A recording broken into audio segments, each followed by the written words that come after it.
அன்புக்குரியவர்களே, நீங்கள் யார்? உங்களை எதற்காக கர்த்தர் தெரிந்து கொண்டார்?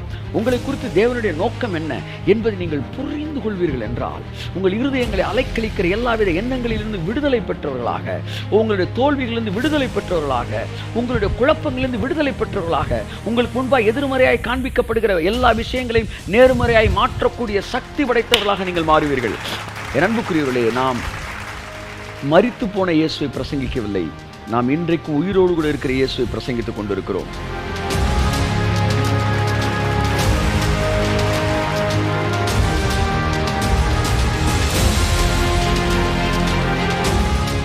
உயிருள்ள மார்க்கத்தை பேசியிருக்கோம். ஜீவ மார்க்கங்களை எனக்கு தெரியப்படுத்தினீங்கன்னா, அந்த மார்க்கத்தில் ஜீவன் இருக்கான் சார். ஜீவன் என்னென்னு அர்த்தம் சார்? இப்போ எனக்குள்ள ஒரு சிலையை நிப்பாட்டியிருக்கிறாங்க.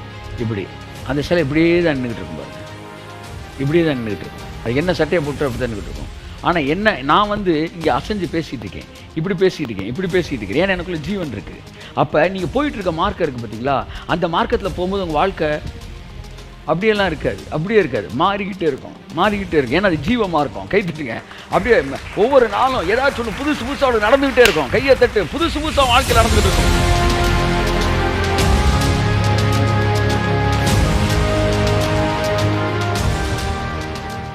உங்கள் அறைகளுக்குள் இயேசு கிறிஸ்துவோட பிரசன்னம் இருக்கிறது. உங்கள் அறைக்குள்ள இந்த வார்த்தையை கேட்கும்போது இயேசு கிறிஸ்து இருக்கிறார். நீங்கள் பெற்றுக்கொள்ளுங்கள் அற்புதத்தை. ஆமென், ஆமென், ஆமென். அவருக்குள் ஜீவன் இருந்த அந்த ஜீவன் மனுஷருக்கு ஒளியாய் இருந்தது. அந்த ஒளி இருளிலே பிரகாசித்தது, இருளானது அதை பற்றி கொள்ளவில்லை. கரங்களை தட்டி கர்த்தருக்கு நன்றி சொல்லுவோம். ஆமென். பாருங்க, வார்த்தை இருந்ததா, வார்த்தைக்கு ஜீவன் இருந்துச்சான், ஜீவனுக்குள்ள ஒளி இருந்துச்சான். நீங்க பெற்றுக்கொள்ள இந்த வார்த்தைக்குள்ள என்னெல்லாம் இருக்கு பாருங்க. அந்த ஒளி மனுஷருக்கு இருளிலே பிரகாசிச்சான். உங்களுக்குள்ள வார்த்தை வந்துருச்சுன்னு வச்சுக்காங்களேன், நீங்கள் அந்த வார்த்தையை பெறும்போது இருள் போன்ற இந்த உலகத்தில் எதிர்மறையான ஆட்கள் மத்தியில் உங்கள் வாழ்க்கை மட்டும் பிரகாசிக்கும், பிரகாசிக்கும். ஏன்னா உங்களுக்குள்ள வார்த்தை இருந்தது.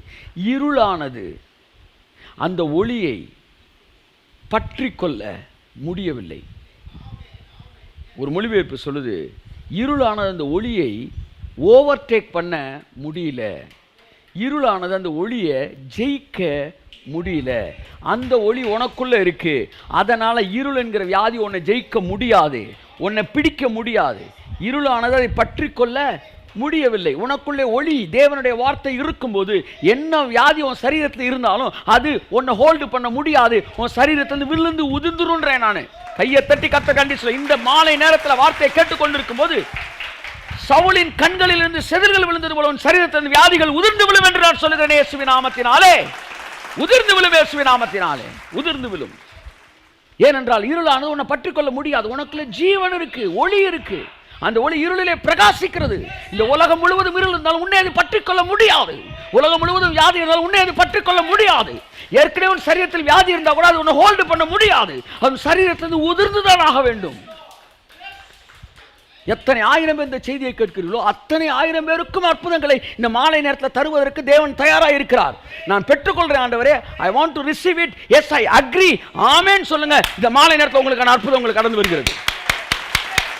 இதோ வாசற்படியிலிருந்து கதவை தட்டி கொண்டிருக்கிறேன். ஒருவனின் சத்தத்தை கேட்டு கதவை திறந்தால் என்று வேதம் சொல்லு, அவனிடத்தில் நான் பிரவேசிப்பேன். இதோ வார்த்தை தட்டி கொண்டிருக்கிறது, அற்புதம் தட்டி கொண்டிருக்கிறது. நீங்கள் ஆமென் என்று இருக்கிற இடத்தில் சொல்லும்போது கதவை திறக்கிறீர்கள், உங்கள் சரீரத்துக்குள்ள அற்புதம் நடைபெற காண்பீர்கள். அநேக இந்த மாலை நேரத்தில் அற்புதங்களை பெற்றுக்கொள்ளப் போகிறீர்கள். இனி வருகிற செய்திகள் எல்லாம் ஒரு அற்புதத்தின் மாலையாக தான் உங்களுக்கு இருக்க போகுது. அற்புதங்களின் செய்தியாக இருக்க போகிறது. நூற்றுக்கணக்கான ஆயிரக்கணக்கான பேர் அற்புத சாட்சிகளாக நீங்கள் மாறப்போகிறீர்கள். தேவன் சொன்ன வார்த்தை உங்கள் வாழ்க்கையில் நிறைவேற்றப் போகிறார். இன்னைக்கு மாலை உங்கள் வாழ்க்கையிலுக்கான அற்புதம் இயேசு கிறிஸ்து நாமத்தில் உங்கள் வீடுகளுக்குள்ளாய், சரீரங்களுக்குள்ளாய் கடந்து வந்திருக்கிறது. இருளானது அதை பற்றி கொள்ள முடியாது. பைபிள் சொல்லுது, அந்த ஒளி என்ன செய்தான், இருளிலே பிரகாசிக்குதான். அப்போ வார்த்தையை வாங்குறீங்க, வார்த்தைக்குள்ள ஜீவனும் ஒளியும் இருக்கு. அதனால இருளில் நீங்கள் மட்டும் பிரகாசிக்கிறீங்க. ஆமென். உங்கள் வாழ்க்கையில் ஆரோக்கியம், உங்கள் வாழ்க்கையில் குடும்பத்தில் ஒரு குறைவு உங்களுக்கு இருக்கான்றேன். கர்த்தரை தேடுகிறவர்களுக்கோ ஒரு நன்மையும் குறைவுபடாது என்று எழுதியிருக்கிறதை நீங்கள் வாசிக்கவில்லையா? ஏதாச்சும் ஒரு குறைவு இருக்கு சார்? ஒரு குறைவு இருக்காது சார். ஒரு குறைவு இருக்காது. நான் சொல்ல, அந்த சராசரங்களை படைத்த தேவன் தம்முடைய வார்த்தையில் சொல்லியிருக்கிறார் என்றால் அந்த வார்த்தைக்காய் சகல உலகமும் கீழ்ப்படிந்துதான் ஆக வேண்டும். சகல மெடிக்கல் சயின்ஸும் கீழ்ப்படிந்துதான் ஆக வேண்டும். சகல சூழ்நிலைகளும் கீழ்ப்படிந்துதான் ஆக வேண்டும். காரணம், தன்னுடைய வார்த்தையை அவர் எல்லாவற்றுக்கும் மேலாக தேவன் பிரஸ்தாபப்படுத்தி வைத்திருக்கிறார். அந்த வார்த்தைக்கு கபிரியல் கீழ்ப்படிவான், அந்த வார்த்தைக்கு மிகாவேல் ஆர்கேஞ்சல் கீழ்ப்படிவான், அந்த வார்த்தைக்கு மெசஞ்சருக்கு கபிரியல் கீழ்ப்படிவான், அந்த வார்த்தைக்கு லூசிபர் கீழ்ப்படிவான், அந்த வார்த்தைக்கு 4 ஜீவன்கள் கீழ்ப்படியும், அந்த வார்த்தைக்கு 24 மூப்பர்கள் கீழ்ப்படிவார்கள், அந்த வார்த்தைக்கு சர்வ சங்கமாகிய பரலோகம் கீழ்ப்படியும். அந்த வார்த்தையை பிதாவும் கனம் பண்ணுவார், அந்த வார்த்தையை குமாரனும் கனம் பண்ணுவார், அந்த வார்த்தையை ஆவியானவர் கனம் பண்ணுவார். கரங்களை தட்டி கர்த்தர் கண்டி சொல்லுவோம். சங்கீதம் 34:10. முழு பரலோகம் அதை கனம் பண்ணும். அவரை தேடுகிறவனுக்கு ஒரு நன்மையும் குறைபடாது. ஒருவேளை இன்று உன்னுடைய வாழ்க்கையிலே நன்மைகள் குறைவு போல தெரியலாம், கண்ணுக்கு காட்டப்படலாம், கண்ணுக்கு தெரியலாம். ஐயோ, இந்த குறைவு என்னைக்கு என் கூட இருக்குமோ? இருக்காது. அதான் சொல்ல வரேன். இன்னைக்கு வாழ்க்கையில் குறைவு மாதிரி இருக்குதா? அந்த குறைவு என்னால் இருக்கும்னு நினைச்சு உனக்குள்ள ஒரு படத்தை காட்டுறானா? இருக்காது. நாளை காலை நீ அதை தேடி பார்ப்பாய், ஆனால் அது இருக்காது. அது இருந்த இடம் அதை அறியாது.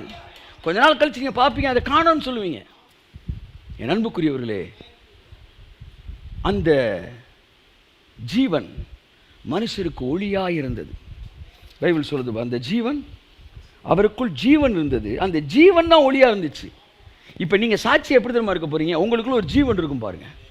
அந்த ஜீவன் தான் உங்களை பார்க்குறவனுக்கு ஒரு பிரைட்டு. அந்த ஜீவன் என்ன? உயிர். உயிர் நாட் ஜஸ்ட் இன்னைக்கு இந்த உலகத்தான் சொல்கிறான் பார்த்தீங்களா, we are energetic people, self motivation, இதெல்லாம் ஜீவன் கிடையாது. இதெல்லாம் எப்படின்னா ஒரு வாழ்க்கையில் ஒரு 10% இழுத்துட்டு போகிறது, 10% எக்ஸ்ட்ரா கொடுக்கும். மனுஷனோட ஆயுசு நாட்கள் 70, பலத்தின் மீதினால் 80. அந்த செல்ஃப் மோட்டிவேஷன் ஒரு 10% எடுத்து கொடுக்கும். சரீர முயற்சி ஒரு அற்ப பிரயோஜனம். ஆனால் ஜீவன்றது வேற. ஜீவன்றது நான் ஸ்டாப்பு, கையை தட்டு, நோ எண்டு, அப்படியே ஊறிக்கிட்டே இருக்கும். ஒரு ஊற்றுல தண்ணி வந்துக்கிட்டே இருக்க மாதிரி உனக்குலாம் அந்த ஜீவன் ஊறிக்கொண்டே இருக்கும்.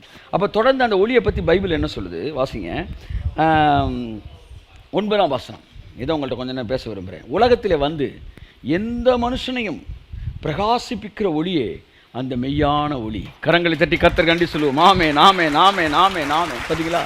உலகத்தில் எந்த மனுஷனையும் அந்த ஒளி வந்துருச்சுன்னா எவனையும் பிரகாசிக்க வைக்கும், எவனையும் பிரகாசிக்க வைக்கும். எந்த மனுஷனையும் பிரகாசிப்பிக்க ஒளி. முதலாவது ஒன்றை கண்டுபிடிக்க வேண்டும், நீங்கள் பிரகாசமாய் இருக்க வேண்டும் என்பதுதான் தேவனுடைய திட்டமாக இருக்கிறது. எந்த மனுஷனையும் பிரகாசிப்பிக்க வேண்டும் என்பது தேவனுடைய திட்டமாக இருக்கிறது. உங்களுடைய வாழ்க்கை மங்கி எறிகிற திரியாய் முடிய வேண்டும் என்பது தேவ திட்டம் அல்ல. உங்கள் வாழ்க்கை எரிந்து பிரகாசிக்கிற விளக்காய் இருக்க வேண்டும் என்பதுதான் தேவனுடைய திட்டம். நான் சொல்லுகிறேன் அன்பானவர்களே, வருகிற வருஷங்களில் உங்கள் வாழ்க்கை எரிந்து பிரகாசிக்கிற விளக்காக தான் இருக்க போகுது. உங்களை பார்க்குறவன் அப்படியே எரிஞ்சு பிரகாசிக்கிற விளக்குடா, வாழ்க்கையில் ஒரு குறைவில்லாத வேண்டானே என்று சொல்லக்கூடிய விதமாகத்தான் உங்கள் வாழ்க்கையை திட்டமிட்டு அமைத்து விட்டார். கையை தட்டு வருவர்கள். ஆமே ஆமே. எரிந்து பிரகாசிக்கிற விளக்கு. அப்போ பைபிள் சொல்லுது, அந்த ஒளி பூமியிலே எந்த மனுஷனையும் பிரகாசிப்பிக்கிற ஒளியாக இருக்குமா. நீங்கள் இந்த கோணலும் மாறுபாடும் இல்லை சந்தையிலிருந்து விட்டு விலகி ஜீவ வசனத்தை பிடித்து கொண்டு, கை தட்டுவதற்கு ஜீவ வசனத்தை பிடித்து கொண்டு இந்த உலகத்திலே சுடர்களைப் போல நீங்கள் பிரகாசிக்கும்படிக்கு கையை தட்டி கர்த்தர் கண்டி சொல்லுவோம். ஆமே நாமே நாமே நாமே நாமே. பிலிப்பியர் 2ஆம் அதிகாரம் 14ஆம் வசனம். நான் வீணாக ஓடினதும் வீணாக பிரயாசப்பட்டதும் இல்லை என்கிற மகிழ்ச்சி கிறிஸ்துவின் நாளில் எனக்கு உண்டாயிருப்பதற்கு ஜீவ வசனத்தை பிடித்து கொண்டு உலகத்திலே சுடர்களைப் போல பிரகாசிக்கிற நீங்கள் கோணலும் மாறுபாடும் உள்ள சந்ததியின் நடுவிலே குற்றமற்றவர்களும் கபடற்றவர்களும் தேவனுடைய மாசற்ற பிள்ளைகளாக இருக்கும்படி அப்படியே தொடர்ந்து போகுது. அப்போ என்னன்னா, ஜீவ வசனத்தை பிடிச்சுக்கிட்டா இந்த உலகத்தில் சுடர்களாக பிரகாசிப்பிக்கலாம். ஹல்லேலூயா. நீங்கள் மங்கி எறிகிற திரி அல்ல. உங்கள் வாழ்க்கை தோற்று போன ஒரு வாழ்க்கை அல்ல. உங்கள் வாழ்க்கை தோல்வியில் முடியாது, உங்கள் வாழ்க்கை கண்ணீரில் முடியாது, உங்கள் வாழ்க்கை கவலையில் முடியாது, உங்கள் வாழ்க்கை இழப்பில் முடியாது. உங்கள் வாழ்க்கை சுடர்களை போல பிரகாசிப்பதாகத்தான் இருக்கும். அதுதான் தேவனுடைய திட்டம். அப்படித்தான் உங்கள் வாழ்க்கை இருக்க போகுது. போய் திரும்பி பாருங்கள், உங்கள் வாழ்க்கை சுடரை போல பிரகாசிக்கிற வாழ்க்கை. வருகிற நாட்கள் உங்கள் வாழ்க்கை பிரகாசிக்க. இன்றைக்கு உங்கள் வாழ்க்கையில் இருக்க எதிர்மறையான காரியங்கள் மறைய போகிறது. எஸ், இந்த வார்த்தை கேட்டுக்கொண்டிருக்கும் போது அது மறைந்து கொண்டு இருக்கிறது. ஹல்லேலூயா ஹல்லேலூயா. வெளியிலேருந்து ஒரு அற்புதம் உங்களுக்குள்ளே வரல. உங்களுக்குள்ளே இருக்கிற அற்புதம், உள்ளே இருக்கிற அற்புதம், அந்த பாட்டம் லேயரில் இருக்கிற அற்புதம் அந்த டாப் லேயரில் இருக்கிற வியாதியை அடிச்சுட்டு வெளியே வரப்போகுது. உங்கள் பாட்டம் லேயரில் இருக்க பெர்ஃபெக்ஷன் டாப் லேயரில் இருக்க அந்த குறைவை அடிச்சுட்டு வெளியே வந்து நிற்க போகுது. ஏனென்றால் உங்களை படைக்கும் போது இந்த சகல நன்மைகளையும் குறைவில்லாத உங்கள் வாழ்க்கையை உங்கள் பாட்டமில் வச்சுட்டாரு. அது உங்களுக்குள்ளே தான் இருக்குது. எங்கே இருக்குது? உங்களுக்குள்ளே தான் இருக்குது. ஆமேன். அது வந்து இப்போ வெளியே வருது. வெளியே வர்ற வழியில் என்ன வியாதி இருந்தாலும் அதை தட்டி விட்டுட்டு இது வெளியே வந்துடும்.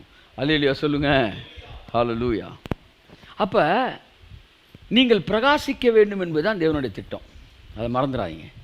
அதனால் உங்கள் வாழ்க்கையில் பிரகாசத்துக்கு எதிர்மறையாக எது இருந்தாலும் அதை அங்கீகரிக்காதீங்க. சொல்லுங்கள், அதை நான் ஏற்றுக்க மாட்டேன். பிசாசே, உனக்கு இங்கே இடம் இல்லை. ஏன்னா என் வாழ்க்கை பிரகாசிக்கிற வாழ்க்கை. கரங்களை தட்டி கர்த்தருக்கு நன்றி சொல்லுவோம். ஆமென். அப்போ பைபிள் சொல்லுது, உலகத்தில் வந்து எந்த மனுஷனையும் பிரகாசிக்கிற ஒளியே அந்த மெய்யான ஒளி. அப்போ அந்த ஒளி யாரை தான் பிரகாசிக்க வைக்குதான்? ஏதோ சிலரை மட்டும் பிரகாசிக்கிறது கிடையாதான், எந்த மனுஷனையும் பிரகாசிக்க வைக்குதான். அந்த ஒளி எங்கே இருக்கான்? அந்த வார்த்தையில் இருக்கான். அந்த வார்த்தையில் தான் ஜீவன் இருக்கான். ஜீவன் தான் ஒளியாக இருக்கான். அந்த ஒளி தான் உலகத்தில் வந்து எந்த மனுஷன், ஒருவேளை வாழ்க்கை எந்த விதமான எதிர்மறையான சூழ்நிலை இருக்கலாம். Sir, no hope sir, no hope sir, வந்து சட்டத்தின்படி எனக்கு வந்து ஹோப்பே இல்லை சார். சார், இந்த உலகத்துடைய பாரம்பரியத்தை வச்சு, உலகத்துடைய வழிமுறையை வச்சு பார்க்கும்போது என்னுடைய படிப்புக்கு ஹோப்பே இல்லை சார். சார், என்னுடைய அறிவுக்கு no hope sir. Sir, medical இந்த உலக மருத்துவத்தின்படி எனக்கு நோ ஹோப்பு சார். இந்த வியாதியை சுகப்படுத்த முடியாது சார். சார், கேன்சரை சுகப்படுத்த முடியாது, நோ ஹோப் சார் என்று சொல்லலாம். உலகத்தில் வந்து எந்த வியாதியையும் சுகப்படுத்துவதே அந்த மெய்யான ஒளி. உலகத்தில் வந்து எந்த குறைவையும் நிறைவாக்குவதே அந்த மெய்யான ஒளி. ஹல்லேலூயா. சில வருடங்களுக்கு முன்பாக ஒரு ஒரு ஒரு பெரிய டீச்சர், ஒரு டீப் டீச்சர், அதாவது அமெரிக்க ஐக்கிய நாடுகளில் இருக்கிறவர், ஒரு ஆழமான தேவனுடைய வார்த்தையை பிரசங்கிக்கிறவர். சமீப நாட்களிலே அவர் வந்து செல்ஃப் ரைச்சியஸ்னஸை ரொம்ப நாளாக பேசிக்கிட்டு இருந்தவர். நம்ம சுய கிரியைகள் மூலமாக தான் தேவன் நமக்கு அற்புதங்களை செய்கிறான்னு பேசிக்கிட்டு இருந்தவர். சிலுவையில் அறையப்பட்ட இயேசு மூலமாக தான் அற்புதத்தை செய்கிறான்றதை கண்டுபிடிச்சு தேவன் அவருக்கு காண்பித்து அந்த கிருபையின் வெளிச்சத்துக்குள்ளே வந்துட்டார். கிருபையின் வெளிச்சத்தில் வந்துட்டு அதை பிரசங்கிக்க ஆரம்பிச்சிட்டார். நிறைய பெரிய பெரிய பிரசங்கிகள்லாம், வேர்ல்டு வைடு குளோபல் ப்ரீச்சர்ஸ் எல்லாம் தங்களுடைய மெசேஜஸ்லேயே அடுத்த லெவலுக்கு வந்துட்டாங்க. டேவிட் யங்க்ரின்றவரெலாம் பயங்கரமான டீச்சர், மதுரைக்கெலாம் அவர் வந்திருக்கிறார். அவருடைய செய்தியை கேட்குற டீச்சர் அவர். அவருடைய ஃபுல்லாக பாஸ்டர்ஸ்க்கு நடத்துவார். ஆயிரக்கணக்கான பாஸ்டர்ஸ், அவ்வளோ பேசுவார். 5 ஸ்டெப்பு 7 ஸ்டெப்புன்னு பயங்கரமாக ரொம்ப டாப்பாக இருக்கும், ரொம்ப டீப்பாக இருக்கும். ஆனால் எல்லாமே வந்து செயல்களின் அடிப்படையிலே தேவனை அடைவது, தேவனை சந்தோஷப்படுத்துகிற எப்படி, தேவனை மகிழ்ச்சி ஆக்குற எப்படி, இவங்களாம் செய்கிறத பற்றி. ஆனால் சமீபத்தில் அவர் தேவனை சிலுவையில் அறையப்பட்ட இயேசு தான், அவருடைய நீதியில் தான் நம்ம எல்லாமே பெற்றுக்கொள்கிறோம் அப்படின்ற அந்த லைட்டுக்கு வந்துட்டு ஒரே வார்த்தை சொன்னார். நான் பேசின எல்லா கேசட்ஸையும் நான் என்ன செய்கிறேன், வந்து அதை ஃபுல்லாக நான் வாபஸ் வாங்குகிறேன். அதை யாரும் கேட்க வேணாம். அது தவறல்ல, அது பூரணம் தவறல்ல, ஆனால் அது பூரணத்துக்குள்ளே உங்களை கொண்டு போகாது. சிலுவையில் அறையப்பட்ட இயேசு தான் உங்களுக்கு பூரணத்துக்குள்ளே கொண்டு போவார். உன் வாழ்க்கையை பூரண ஆசீர்வாதத்துக்குள்ளே வரும். உன் வாழ்க்கையை வந்து எஃபர்ட்லெஸ் ரெஸ்ட்டில் வரும்னு சொன்னார் பீட்டர் யங்க்ரீன். அதே மாதிரி அமெரிக்காவில் இன்னொரு ஒரு ஊழியக்கார், அவர் வந்து பாருங்கள், நான் கேட்டிருக்கேன் அவரோட பழைய பிரசங்கம். அவர் சமீபத்தில் சிலுவையில் அறையப்பட்ட இயேசு கிறிஸ்துவை அறிந்து கொண்டு அவரை குறித்து பிரசங்கிக்க ஆரம்பித்தார். இன்றைக்கி வேர்ல்டு ஃபுல்லாக பண்ணிகிட்டு இருக்கார். திடீரென்று அவருக்கு வந்து போய் செக் பண்ணி பார்த்தப்போ உடம்புல ஏதோ ஒரு பிரச்சனை பார்த்தப்போ அவருக்கு என்ன இருந்துச்சு, கேன்சர்ன்ட்டாங்க. கேன்சர்னு சொன்ன உடனே ஒரு மாதிரி பொழுது மனதளவில் இடிஞ்சு போயிருப்போம். அப்போ கர்த்தர் சொன்னாராம், வந்து நான் எல்லா வியாதியும் சிலுவையில் சுமந்துட்டேன்டா, அது உண்மைனா இப்போ உன்கிட்ட இருக்க கேன்சர் பொய், அது உண்மையிலே கேன்சர் கிடையாது. இந்த கேன்சர் இருக்கிற உண்மைனா நான் வந்து சிலுவையில் வாங்கினேன்னு சொன்னது பொய். நீ என்ன சொல்கிற? இல்லை, நீங்கள் சிலுவையில் சுமந்தது உண்மை, கேன்சர் பொய். அன்புக்குரியவர்களே, தொடர்ந்து அவர் சத்தியத்தை விசுவாசிக்க ஆரம்பித்தார். அந்த வார்த்தையை வந்து கன்ஃபஸ் பண்ண ஆரம்பித்தார். திரும்ப ரொம்ப நாள் கழித்து போய் டெஸ்ட் பண்ணி பார்த்தப்ப கேன்சரே இல்லை, கேன்சருக்கான அறிகுறி இல்லை. அவர் சொன்னார், ஒருவேளை நான் இந்த சத்தியத்தை அறிந்து கொள்ளாமல் இருந்திருப்பேன் என்றால், பழைய மாதிரி நான் சொந்த சுய நீதியில் இருந்திருப்பேன்னா, நான் செஞ்ச எந்த பாவத்தினால் எனக்கு வந்துச்சுன்னு கூட யோசிச்சிருப்பேன். ஆனால் சிலுவையில் இயேசு முடிச்சார்ன்ற சத்தியத்தை கற்றுக்கிட்டனால இன்றைக்கி நான் உயிரோடு இருக்கிறேன், என் உடம்புல கேன்சர் இல்லைன்னு. ஆமென். அந்த ஸ்கேனிங்கை எடுத்த டாக்டர், 2வது ஸ்கேன் எடுத்த டாக்டர் அவன் பையனை கூப்பிட்டாரான். கூப்பிட்டு அந்த ஸ்கேனை காமிச்சா, இதான் உங்கள் அப்பா முதல் எடுத்த ஸ்கேனு, அந்த இடத்துல வந்து அந்த கேன்சர் கட்டி இருக்குது. பல மாதங்கள் ஆயிடுச்சு. எடுத்ததுக்கப்புறம் திரும்ப எடுத்த ஸ்கேன் எடுத்து பார்த்தா அந்த கட்டி இல்லை, அது முக்கியமான விஷயம் இல்லை. திரும்ப அந்த இடத்த கூர்ந்து பாருனாராம். அந்த கேன்சர் இருந்த கட்டியில், கேன்சர் இல்லை, அங்கே ஒரு சிலுவை, ஒரு கிராஸ் லைட்டை அடிக்குதான் ஜென்மன். அது சொல்கிற அந்த ஊழியக்காரு, சிலுவை வந்து என் கேன்சரை வந்து எக்ஸ்சேஞ்ச் பண்ணிருச்சு, அதை எடுத்துக்கிட்டு எனக்கு சுகத்தை கொடுத்துருச்சு. வாழ்க்கையில் எவ்வளோ பெரிய எதிர்மறையான காரியம் இருந்தாலும் மருத்துவ உலகமே சான்ஸ் சொல்லலாம். நான் அவனுக்கு சொல்கிறேன், மானே சரியாயிரும், சரியாயிரும், டோன்ட் வரி. அற்புதம் என்பது நல்லா கவனிங்க. இயேசு கிறிஸ்துட்ட அந்த ஒரு கானானிய ஸ்திரீ வந்து கேட்குறா, என் பிள்ளை எனக்கு சோகம் கொடுக்க ஆண்டவர், என் பிள்ளைக்கு சோகம் கொடுக்க ஆண்டவரேன்னு அழுகிறா. அப்போ கர்த்தர் சொல்கிறார் ஒரு வார்த்தை, ஒரு வெளிப்பாட்டுக்காக தான் பேசுகிறார். பிள்ளைகளின் அப்பத்தை எடுத்து நாய்களுக்கு கொடுப்பதில்லைன்னு ஒரு வார்த்தை சொல்கிறார். அப்போ அதுக்கப்புறம் அந்த அம்மாவுக்கு வந்து அற்புதம் செஞ்சுட்டார். ஆனால் இந்த இடத்துல அற்புதத்தை அவர் என்ன சொல்கிறார், பிள்ளைகளின் அப்பம்ன்றார். என்ன சொல்கிறாரு? பிள்ளைகளின் அப்பம்ன்றார். ஆவியானவர் என்கிட்ட சொன்னார், கேக்குன்னு சொல்லடா அப்படின்னாரு. இது என்ன ஜோக்கு மாதிரி இருக்கு ஆண்டவரே, கேக்குன்னு சொல்லலன்றீங்க, கேக்குன்னா என்ன அப்பம்னா என்ன அப்படின்னு நினச்சேன். கேக்குன்னா அதுக்கு அர்த்தமே வேறடா. கேக்குன்னா ஃபெஸ்டிவலுக்கு தாண்டா சாப்பிடுவீங்க, அப்பம்னா டெய்லி சாப்பிடுவீங்கடா. கையை தட்டுங்க. யூதர்கள் அவர்கள் தினசரி உணவு அப்பம். அப்போ கர்த்தர் என்ன சொல்ல வராரு, அற்புதங்கள் என்பது என்றைக்கோ நடக்கிற கிறிஸ்துமஸ் நியூ இயர் அன்னைக்கு நடக்கிற கேக்கு இல்லடா. அற்புதம் என்பது பிள்ளைகளின் அப்பம். கையை தட்டு. ஆமென். அது தினந்தோறும் நம்முடைய வாழ்க்கையில் புசிக்கிற அப்பமாக இருக்கிறது அற்புதம்.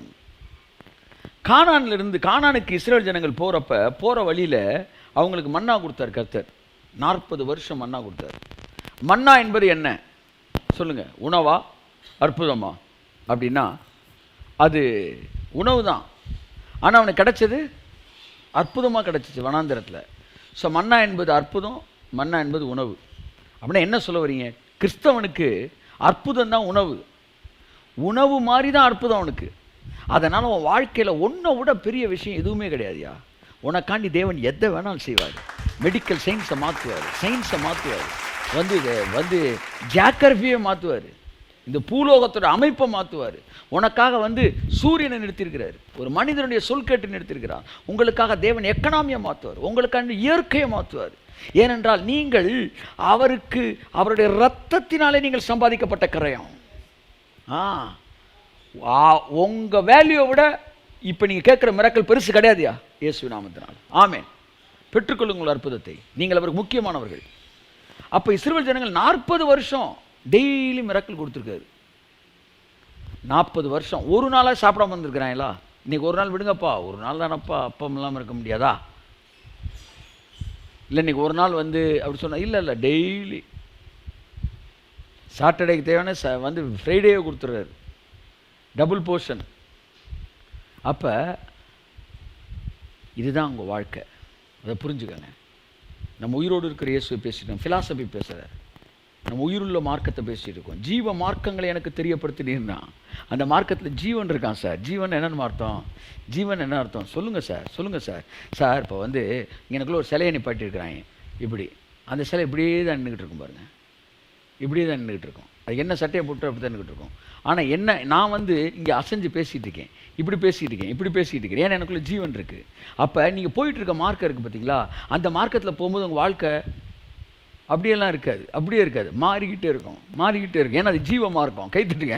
அப்படியே ஒவ்வொரு நாளும் ஏதாச்சும் ஒன்று புதுசாக நடந்துக்கிட்டே இருக்கும். கையை தட்டு. புதுசாக வாழ்க்கையில் நடந்துக்கிட்டு இருக்கும். புதுசாக கதவுகள் திறந்துக்கிட்டு இருக்கும். புதுசாக அற்புதம் நடந்துக்கிட்டு இருக்கும். இன்னைக்கு ஒன்று பார்த்து பயமுறுத்திக்கிட்டு இருக்க எதுவும் நாளைக்கு இருக்காது.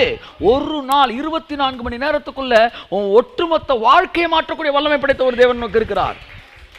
என்ன நினச்சிக்கிட்டு இருக்க? பிசாசின் பயமுறுத்தலுக்கு நீங்கள் பயப்படாதீர்கள் பைபிள் சொல்லுது.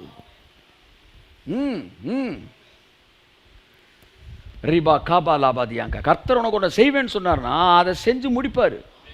அவ்வளோதான். பாபிலோனில் இருக்கிறவன சொன்னார், நான் மறுபடியும் ஒன்று எருசலேம் கூட்டு போன்றான். மக்கள்லாம் சொன்னாங்க, எரேமியா சொல்கிறாரா? எரேமியா சொன்னால் வந்து ஒரு 50 வருஷத்துக்கு அப்புறம் நடக்கிறதா சொல்லுவார் அப்படின்னு.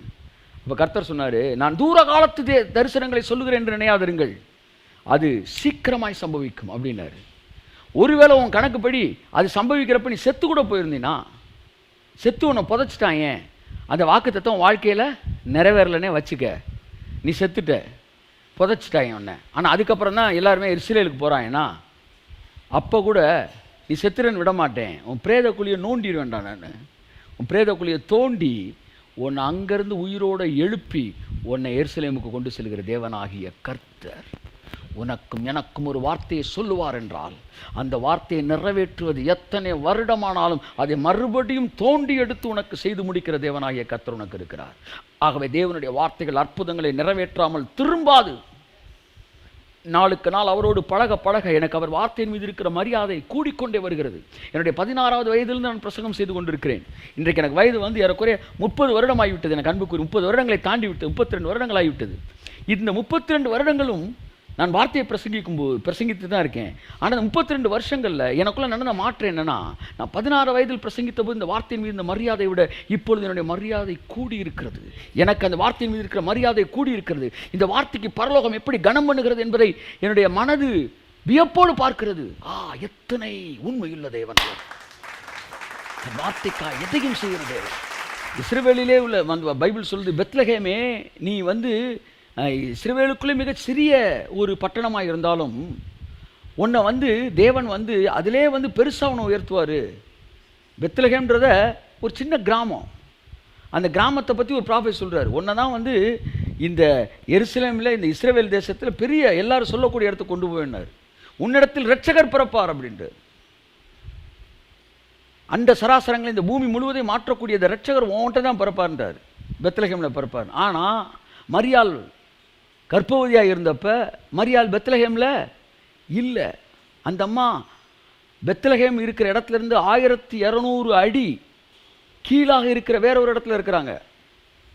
இந்த அம்மா வந்து குழந்தை பிறணும்னா பெத்லகேமில் பிறக்கணும்.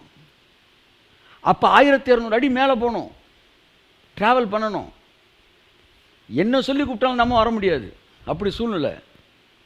அப்போ தான் ரோம சாம்ராஜ்யத்திலேருந்து ஒரு கட்டளை பிறப்பிக்கிறது, அகுஸ்திராயனால் உலகமெங்கும் குடிமதிப்பு எழுதப்பட வேண்டும் என்று. அவன் பிறந்த ஊருக்கு போகணுன்றாங்க. இப்போ வேறு வழியே இல்லை. இந்த அம்மா என்ன செய்யணும்? பெத்லகேம் போய் தான் ஆகணும். அப்படியே அந்த அம்மா வந்து 1200 அடி உயரமுள்ள அந்த பெத்லகேமுக்கு நேராக கடந்து செல்கிறாங்க. இந்த ஒரே ஒரு ஆளை நகட்டி அங்கே கொண்டு போய் குழந்தை பெற வைக்கிறதுக்கு ஒரு நாட்டையே அசைச்சார் தேவன். கை தட்டுங்க. என்ன தேவன் உனக்கு ஒரு வார்த்தையை கொடுத்துட்டாருன்னா அதை நிறைவேற்றுறக்காண்டி இந்த நாட்டையே அசைப்பார்ன்றேன். நான் நாட்டை அசைப்பார், உலகத்தை அசைப்பார். ஒரு விசை வானத்தை பூமியும் நான் அசைப்பேன், என் வார்த்தையை நிறைவேற்றுவேன். தேவன் பயப்படாது. எதிர்மறையான காரியங்களை பற்றி பயப்படாது. வார்த்தை இந்த வாழ்க்கையில் நிலையான காரியங்கள் உனக்கு ஏற்படுத்தும், நிரந்தரமானதை ஏற்படுத்தும். அல்லையா சொல்லுங்க. ஆமென். உலகத்தில் வந்து எந்த மனுஷனையும் பிரகாசிப்பிக்கிற ஒளியாம். அப்படின்னா என்ன அர்த்தம்னா, எந்த எதிர்மறையானதையும் மாற்றும், எந்த அதாவது மலைகளையும் பெயர்க்கும். எந்த மனுஷன்னா அதில் பேதை இருக்கலாம், எந்த மனுஷனையும் பிரகாசிப்பிக்கிற செய்கிற ஒளியாம். அதில் பேதை இருக்கலாம், அதில் வந்து பாருங்கள் வந்து கீழ்ப்படியாதவன் இருக்கலாம், அதில் எதிர்த்து பேசுறவன் இருக்கலாம், அதில் வந்து பலவீனமானவன் இருக்கலாம். ஆனால் பைபிள் சொல்லுது அந்த ஒளி எந்த மனுஷனையும் பிரகாசிப்பிக்க வச்சிடும். அதனால் வார்த்தைக்கு முன்னாடி மாற்றப்பட முடியாதுன்னு எதுவுமே கிடையாது. அந்த இயேசு கிறிஸ்து மாலை நேரத்தை எல்லாவற்றையும் மாற்றுவதற்காக வந்திருக்கிறார். அதனால் நீ என்ன நினைக்காத, இதெல்லாம் மாற்ற முடியாது, அதெல்லாம் மாற்ற முடியாது எதுவுமே கிடையாது. உலகத்தில் வந்து எந்த மனுஷனையும் பிரகாசிப்பிக்க செய்யும்.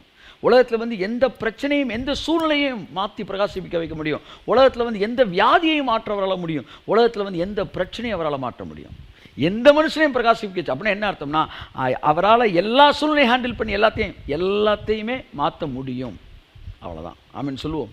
ஆகவே அன்புக்குரியவர்களே, எந்த மனுஷனையும் அவர் பிரகாசிப்பிக்கிற தேவனாய் இருக்கிறார். ஆகவே அந்த வார்த்தை உங்களுக்குள்ளே வந்திருக்கு. அந்த தேவன் இன்றைக்கு உங்களுக்கு அற்புதம் செய்ய காத்திருக்கிறார். ஸோ அதுதான் இன்றைய வார்த்தை. ஸோ நீங்கள் அவரை நோக்கி பார்த்த முகங்கள் வெட்கப்பட்டே போவதில்லை, நீங்கள் பிரகாசம் அடைவீர்கள். மறுபடியும் பிரகாசம்ன்ற வார்த்தை உங்களுக்கு வருது. உங்களை பிரகாசிக்க செய்கிற தேவன். ஆமேன், ஆமேன், ஆமேன். தூங்குற நீ மரித்தோரை விட்டு எழும்பிரு, கிறிஸ்து உன்னை பிரகாசிப்பிப்பார். நீ படுத்து கிடக்கிற, எல்லாம் டெட் பாடி, நீயும் படுத்து கிடக்கிற. பார்த்த உடனே எல்லாம் டெட் பாடி, நீயும் டெட் பாடி நான் நினச்சிக்கிட்டு இருக்கிறான். ஆனால் அது வேற, நீ வேற. அதெல்லாம் உயிர் இல்லாத பாடி, நீ உயிரோடு நீ படுத்திருக்க, ஆனால் உனக்குள்ள உயிர் இருக்குது. அப்படி தான் அவன் பிரச்சனைலாம் வேற, அதே மாதிரி தான் உன் பிரச்சனை அவன் நினச்சிக்கிட்டு இருக்கான். அது வேற, அது மாற்றப்பட முடியாது, இது மாறக்கூடியது. ஏன்னா உனக்குள்ளே ஜீவன் இருக்கிறது. கையை தட்டி ஒரு கத்திரண்டு சொல்லுமாமே. ஆகவே என் வாழ்க்கையில் மாற்றப்பட முடியாதுன்னு எதுவுமே நினைக்காதீங்க.